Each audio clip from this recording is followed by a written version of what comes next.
Hello friends, welcome to riches world. So இன்றைக்கி ஒரு குவிக்கான ஹெல்தியான பேபிக்கு ஒரு ஸ்நாக்ஸ் ரெசிபி தான் பண்ண போகிறோம்.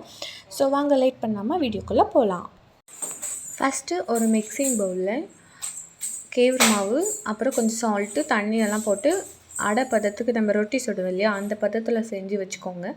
அப்புறம் செஞ்சு வச்ச அடையவே நம்ம தவா மேலே வச்சுட்டு நல்லா ஷேப்பெல்லாம் ஒன்று எக்ஸ்பெக்ட் பண்ணாதீங்க, அடை மாதிரி சுட்டு எல்லாம் எடுத்து வச்சுக்கோங்க.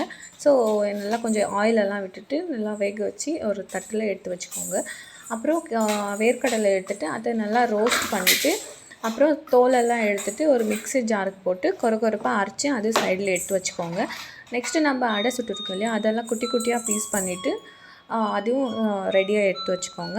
அப்புறம் ஒரு மிக்சிங் பவுலில் வந்துட்டு நம்ம அரைச்சி வச்சுருக்க அந்த வேர்க்கடலை பவுட்ரு, அப்புறம் நெக்ஸ்ட்டு நம்ம குட்டி குட்டியாக கட் பண்ணி வச்சுருக்க அந்த அடையவே எல்லாம் மிக்சிக்கு போட்டு அதையும் நல்லா மசிச்சு மிக்சிக்கு போட்டு ரெடியாக எடுத்து வச்சுக்கோங்க.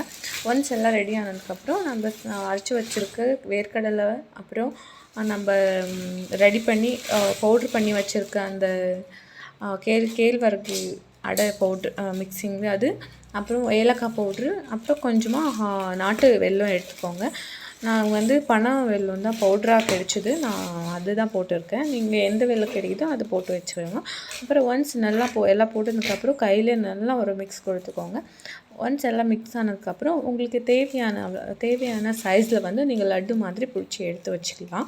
ஸோ எல்லாமே இந்த மாதிரி லட்டு ரெடி பண்ணி வச்சுட்டதுக்கப்புறம் ஒரு ஏர்டைட்டான பாக்ஸில் போட்டு நல்லா ஸ்டோர் பண்ணி ஒரு 1 வீக் வரைக்கும் நீங்கள் வச்சு நீங்களும் சாப்பிட்லாம். 1 இயர் ப்ளஸ் பேபி கூட நீங்கள் இன்ட்ரடியூஸ் பண்ணலாம். ஸோ என்னோடய பேபிக்கு வந்து நான் இன்றைக்கி கொடுத்து பார்த்தேன், அவனும் நல்லாவே ரசித்து சாப்பிட்டான். ஸோ இது வந்து ஒரு கால்சியம் ரிச் ஃபுட்டு, அப்புறம் ப்ரோட்டீனும் இருக்குது, ஐரன் நல்லா ரொம்ப நல்லாயிருக்கு. ஸோ கண்டிப்பாக எல்லாருமே என்ஜாய் பண்ணி சாப்பிட்லாம். தேங்க்யூ.